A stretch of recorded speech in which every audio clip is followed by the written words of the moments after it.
नमस्कार। आज 15 सितंबर 2025 है और आज की खबरों पर जब नजर डालती हूँ तो लगता है जैसे दुनिया के सारे तार एक ही दिन में खिंच गए हैं। हाँ हाँ बिल्कुल। एक तरफ देखिए भारत के कुछ हिस्सों में भारी बारिश की चेतावनी, दूसरी तरफ नई दिल्ली में भारत अमेरिका की व्यापारिक बातचीत में गर्मागर्मी, हम्म। और दुनिया के दूसरे कोनों में भी मतलब तनाव कम नहीं है। ये सब दिखाता है कि चीजें कितनी तेजी से बदल रही हैं और कैसे सब कुछ जुड़ा हुआ है ना? सही बात है। एक ही दिन की सुर्खियां देख लीजिए और आपको वैश्विक और स्थानीय दोनों स्तर पर जो उथल पुथल चल रही है उसकी पूरी तस्वीर दिख जाती है। पर्यावरण की चुनौतियां हैं, कूटनीतिक खींचतान है, सब कुछ एक साथ। हाँ, तो आज हम इन्हीं मुख्य राष्ट्रीय और अंतर्राष्ट्रीय खबरों को थोड़ा और गहराई से समझने की कोशिश करेंगे। हमारे पास आज की जो टॉप सुर्खियां हैं वो स्रोत हैं, और हमारा मकसद सिर्फ खबरें बताना नहीं है, बल्कि उनके पीछे क्या है, उनके कनेक्शंस क्या हैं और उनका असर क्या हो सकता है उसे टटोलना है। जी हाँ। आज हम बात करेंगे भारत में मौसम और पर्यावरण से जुड़ी चुनौतियों की, फिर देश के अंदर जो राजनीतिक और सांस्कृतिक माहौल है उस पर, और साथ ही दुनिया भर में जो जटिल अंतर्राष्ट्रीय समीकरण बन रहे हैं और सुरक्षा से जुड़ी चिंताएं हैं उन पर भी। तो चलिए शुरू करते हैं आज की पड़ताल। जरूर। क्यों ना शुरुआत भारत की घरेलू परिस्थितियों और मौसम के मिजाज से ही करें। ठीक है, तो पहली बड़ी खबर मौसम विभाग आईएमडी की तरफ से है। पूर्वोत्तर भारत, मध्य भारत और महाराष्ट्र के कुछ हिस्सों के लिए भारी से बहुत भारी बारिश का अलर्ट है, और इसी के साथ मणिपुर से गंभीर बाढ़ की खबरें भी आ रही हैं। ये तो काफी चिंताजनक लगता है। हाँ, चिंताजनक तो है ही। और देखिए, ये चेतावनियां सिर्फ मौसम का हाल नहीं बताती। अच्छा। हाँ, ये असल में हमारे सिस्टम पर जो दबाव पड़ता है ना, उसकी तरफ इशारा करती हैं।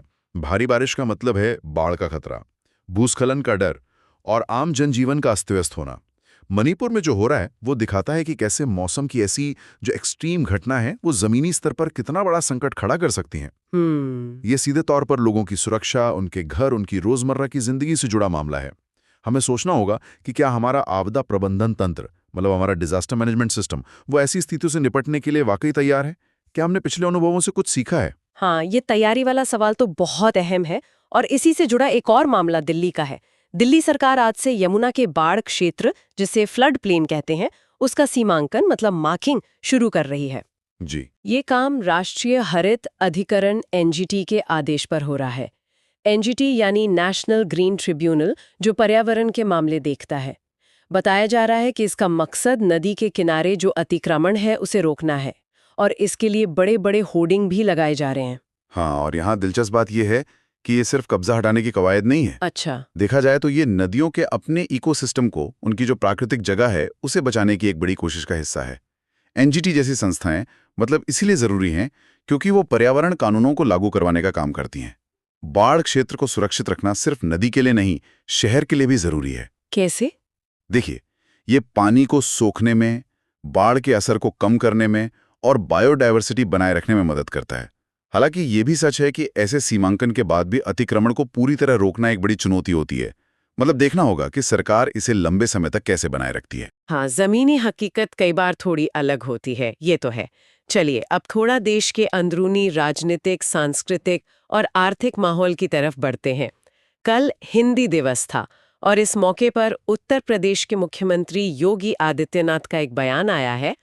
उन्होंने हिंदी को राष्ट्रीय संस्कृति और पहचान का प्रतीक बताया है, और इसे खासकर डिजिटल दुनिया में मतलब ऑनलाइन स्पेस में और ज्यादा बढ़ावा देने की बात कही है। जी, ये बयान देखिए भारत में भाषा को लेकर जो एक पुरानी और काफी संवेदनशील बहस है उसे फिर से एक तरह से सामने ले आता है।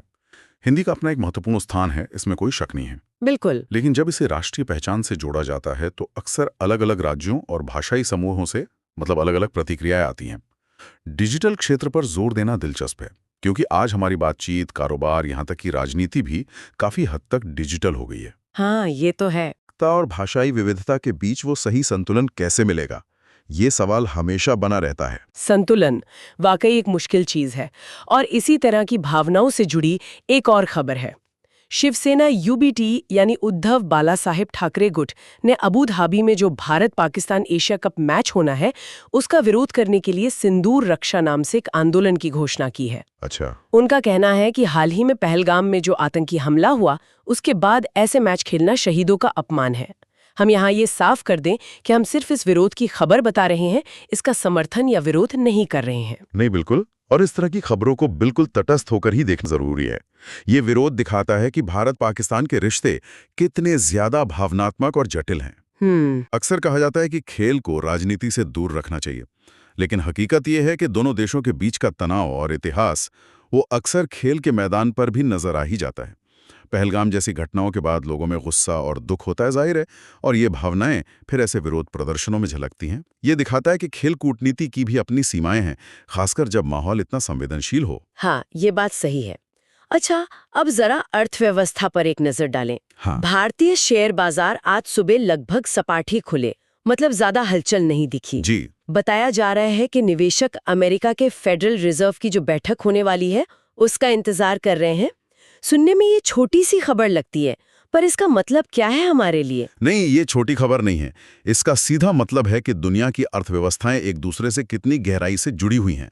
अमेरिकी फेडरल रिजर्व, जो अमेरिका का सेंट्रल बैंक है, वो जब ब्याज दरों पर कोई फैसला लेता है तो उसका असर सिर्फ अमेरिका पर नहीं पड़ता। अच्छा। हाँ, उसका असर भारत समेत पूरी दुनिया के बाजारों पर पड़ता है। पर कैसे? मतलब क्यों ये इतना अहम है? देखिए, होता क्या है कि जब अमेरिका में ब्याज दरें बढ़ती हैं, हाँ। तो विदेशी निवेशक अक्सर भारत जैसे जो उभरते बाजार हैं वहां से पैसा निकालकर अमेरिकी बाजार में लगाने लगते हैं। हाँ। क्यों? क्योंकि उन्हें वहां ज्यादा सुरक्षित रिटर्न दिखता है। हाँ। इससे हमारे यहाँ शेयर बाजार गिर सकता है, रुपया कमजोर हो सकता है, तो निवेशक फेड की बैठक से पहले कोई बड़ा कदम उठाने से बचते हैं। वो इंतजार करते हैं कि वहां से क्या संकेत मिलते हैं। इसलिए बाजार सपाट या सुस्त नजर आता है। ये वैश्विक अनिश्चितता का एक छोटा सा उदाहरण है, कह सकते हैं। अच्छा, तो ये है पूरा कनेक्शन। और चलते चलते एक और छोटी सी जानकारी। आज दूरदर्शन, जो भारत का पब्लिक ब्रॉडकास्टर है, अपना 66वां स्थापना दिवस मना रहा है। एक जमाना था जब टीवी का मतलब ही दूरदर्शन होता था। बिल्कुल बिल्कुल। दूरदर्शन का भारतीय मीडिया के इतिहास में एक खास मुकाम है। आज भले ही सैकड़ों चैनल और OTT प्लेटफॉर्म आगे हों, लेकिन पब्लिक ब्रॉडकास्टर की भूमिका खासकर दूर दराज के इलाकों तक सूचना और मनोरंजन पहुंचाने में आज भी अहम है। हाँ, ये जरूर है कि बदलते समय के साथ दूरदर्शन को भी अपनी भूमिका और प्रस्तुति को लेकर लगातार सोचना पड़ रहा है। सही कहा। चलिए अब अंतर्राष्ट्रीय पटल पर चलते हैं, जहां काफी कुछ चल रहा है। नई दिल्ली में भारत और अमेरिका के बीच व्यापार को लेकर बातचीत हो रही है। जी। लेकिन इस बातचीत की जो पृष्ठभूमि है वो थोड़ी तनाव भरी है।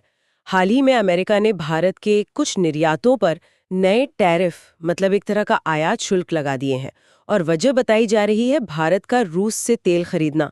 यहाँ आकर मामला वाकई पेचीदा हो जाता है। हाँ, बहुत पेचीदा। ये स्थिति भारत की विदेश नीति के लिए एक बहुत बड़ी चुनौती है। देखिए, एक तरफ अमेरिका है जिसके साथ भारत की रणनीतिक साझेदारी लगातार बढ़ रही है। दूसरी तरफ रूस है जो भारत का पुराना और भरोसेमंद साथी रहा है, खासकर रक्षा और ऊर्जा के क्षेत्र में। अब अमेरिका भारत पर दबाव बना रहा है कि वो रूस से तेल ना खरीदे, और इसके लिए वो व्यापारिक हथियारों जैसे टैरिफ का इस्तेमाल कर रहा है। हाँ। ये दिखाता है कि कैसे बड़ी शक्तियां अपने हितों के लिए दूसरे देशों पर दबाव बनाती हैं। भारत को यहाँ बहुत संभल कर चलना होगा, मतलब अमेरिका को नाराज किए बिना अपने ऊर्जा हितों और रूस के साथ संबंधों को कैसे बनाए रखा जाए। अगर हम इसे बड़ी तस्वीर में देखें तो ये दुनिया में चल रही नई तरह की गुटबंदी और दबाव की राजनीति का हिस्सा है। इन व्यापार वार्ताओं का नतीजा देखना अहम होगा। ये संतुलन साधना तो वाकई मुश्किल लग रहा है। और इसी भू राजनीतिक तनाव के माहौल में रूस और बेलारूस मिलकर एक बड़ा संयुक्त सैन्य अभ्यास कर रहे हैं जिसका नाम है ज़ापद 2025। ज़ापद, जी। ये अभ्यास ऐसे समय में हो रहा है जब रूस और नाटो देशों के बीच तनाव बिल्कुल चरम पर है।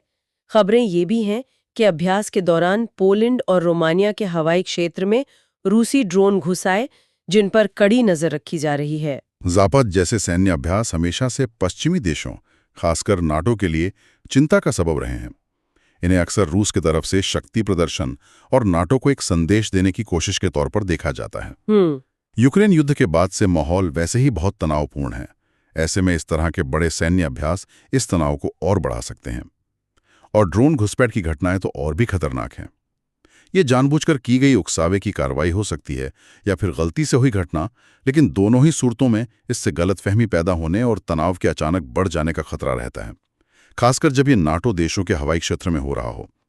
ऐसी घटनाओं पर बहुत बारीकी से नजर रखने की जरूरत है। एक तरफ रूस ये अभ्यास कर रहा है तो दूसरी तरफ चीन भी अपनी कूटनीतिक बिसात बिछा रहा है। जी चीन लगभग 100 देशों को बुलाकर जियांगशान फोरम की मेजबानी कर रहा है। जी जियांगशान फोरम कहा जा रहा है कि चीन इसके जरिए अपनी रणनीतिक पहुंच बढ़ाना चाहता है, अपनी सैन्य कूटनीति को चमकाना चाहता है और कहीं न कहीं अमेरिकी प्रभाव को कम करने की कोशिश कर रहा है। हाँ, और क्या दिलचस्प है यहाँ चीन का तरीका। वो सिर्फ अपनी सैन्य या आर्थिक ताकत पर ही निर्भर नहीं है, बल्कि जियांगशान फोरम जैसे मंचों के जरिए कूटनीति और संवाद का भी इस्तेमाल कर रहा है। इसे मिलिट्री डिप्लोमेसी या सॉफ्ट पावर का एक रूप कह सकते हैं। चीन दुनिया को ये दिखाना चाहता है कि वो वैश्विक सुरक्षा के मामलों में एक जिम्मेदार और अहम खिलाड़ी है। साथ ही वो उन देशों को एक मंच देना चाहता है जो शायद अमेरिकी नेतृत्व वाले वैश्विक ढांचे से पूरी तरह सहमत नहीं है। ये सीधे तौर पर वैश्विक प्रभाव के लिए अमेरिका और चीन के बीच जो प्रतिस्पर्धा चल रही है उसका एक और उदाहरण है। देखना होगा कि इस फोरम से चीन को कितना वास्तविक कूटनीतिक लाभ मिलता है। और अंत में एक बेहद गंभीर और विचलित करने वाली खबर मध्य पूर्व से आ रही है। अमेरिका की मध्यस्थता में इजराइल और हमास के बीच संघर्ष विराम का एक प्रस्ताव आया ही था कि खबर आई कि इजराइल ने दोहा, कतर में बमबारी की है। बताया जा रहा है कि इस हमले में हमास के उन वार्ताकारों को निशाना बनाया गया जो संघर्ष विराम पर बातचीत कर रहे थे। कतर, जो मध्यस्थ की भूमिका निभा रहा था, उसने इस हमले की कड़ी निंदा की है और इससे पूरे क्षेत्र में तनाव फिर से बढ़ने की आशंका है। हम फिर स्पष्ट कर दें कि हम सिर्फ तथ्यों को रिपोर्ट कर रहे हैं। जी, और ये बहुत जरूरी है। ये घटना मध्य पूर्व में शांति स्थापित करने के प्रयासों के लिए एक बहुत बड़ा झटका है। ये बेहद नाजुक स्थिति है जब आप संघर्ष विराम के लिए बातचीत कर रहे हों और उसी दौरान वार्ताकारों पर ही हमला हो जाए, तो इससे विश्वास पूरी तरह खत्म हो जाता है। बिल्कुल, ये बातचीत की पूरी प्रक्रिया को पटरी से उतार सकता है। कतर इस संघर्ष में एक महत्वपूर्ण मध्यस्थ रहा है और उसकी धरती पर ऐसा हमला होना मामले को और भी गंभीर बना देता है। इससे न सिर्फ तत्काल लड़ाई भड़कने का खतरा है, बल्कि ये पूरे क्षेत्र की स्थिरता के लिए भी बहुत बुरा संकेत है। बहुत ही बुरा संकेत। ऐसी खबरों को बहुत सावधानी और तटस्थता के साथ देखना और समझना जरूरी है, क्योंकि इसके दूरगामी परिणाम हो सकते हैं। तो इन सब खबरों को सुनने के बाद सवाल उठता है कि इन सब का मतलब क्या है। हमने भारत में मौसम की मार और यमुना को बचाने की कोशिशों से बात शुरू की, फिर हिंदी दिवस पर भाषा की बहस, भारत पाक मैच पर उठा विवाद, अर्थव्यवस्था पर वैश्विक असर देखा, और फिर अंतर्राष्ट्रीय मंच पर भारत अमेरिका के बीच व्यापारिक खींचतान, रूस का शक्ति प्रदर्शन, चीन की कूटनीतिक चालें और मध्य पूर्व में शांति प्रयासों को लगते झटके तक पहुंच गए। ये सब एक ही दिन की बातें हों? बिल्कुल। और अगर हम इन सभी धागों को जोड़ने की कोशिश करें तो एक जटिल तस्वीर उभरती है। दुनिया एक साथ कई मोर्चों पर चुनौतियों से जूझ रही है। जलवायु परिवर्तन का असर अब सिर्फ किताबों की बात नहीं रही, वो हमारे दरवाजे पर दस्तक दे रहा है, जैसा कि भारत में बाढ़ और बारिश की चेतावनियों से साफ है। हाँ। बड़ी ताकतों के बीच की होड़ नए नए रूप ले रही है। कभी व्यापार के जरिए दबाव, जैसे भारत अमेरिका, कभी सीधे सैन्य प्रदर्शन, रूस बेलारूस, तो कभी कूटनीतिक मंचों पर प्रभाव जमाने की कोशिश, चीन। पुराने क्षेत्रीय संघर्ष जैसे मध्य पूर्व रह रहकर भड़क उठते हैं और शांति की उम्मीदों पर पानी फेर देते हैं। और इन सब के बीच हर देश के अंदर अपनी सामाजिक, सांस्कृतिक और राजनीतिक कशमकश चल रही है। पहचान के सवाल हैं, भावनाओं का उफान है, आर्थिक चिंताएं हैं। आज की ये चंद सुर्खियां हमें इसी उलझी हुई, आपस में जुड़ी हुई दुनिया की एक झलक दिखाती हैं। वाकई एक दिन की खबरें ही सोचने पर मजबूर कर देती हैं कि हम कितने जटिल समय में जी रहे हैं। बिल्कुल। हर घटना के कई पहलू हैं और उनके असर भी कई गुना होते हैं, इसमें कोई दो राय नहीं। तो आज की इस चर्चा को समेटते हुए हम अपने श्रोताओं के लिए एक सवाल छोड़ना चाहेंगे। ये सवाल आज की किसी एक खबर पर नहीं है, बल्कि इन सभी को मिलाकर जो तस्वीर बनती है उस पर आधारित है। जब हम पर्यावरण के बढ़ते दबाव, देशों के बीच बढ़ती खींचतान और दुनिया के अलग अलग हिस्सों में अस्थिरता को एक साथ देखते हैं, तो आने वाले समय में वैश्विक सहयोग की कितनी गुंजाइश बचती है? बड़ा सवाल है। या फिर क्या हमें अलग अलग क्षेत्रों में और ज्यादा टकराव या गुटबंदी देखने को मिल सकती है? और शायद इससे भी बड़ा सवाल ये है कि इस शोर और सूचनाओं के अंबार में हम सही जानकारी तक कैसे पहुंचें और दुनिया की इस जटिल तस्वीर को समझने की कोशिश कैसे जारी रखें। ये वाकई सोचने वाले सवाल हैं और शायद इसका कोई आसान जवाब नहीं है। दुनिया को समझना एक लगातार चलने वाली प्रक्रिया है और इसके लिए सजग रहना और जानकारी का विश्लेषण करते रहना पहले से कई ज़्यादा ज़रूरी हो गया है।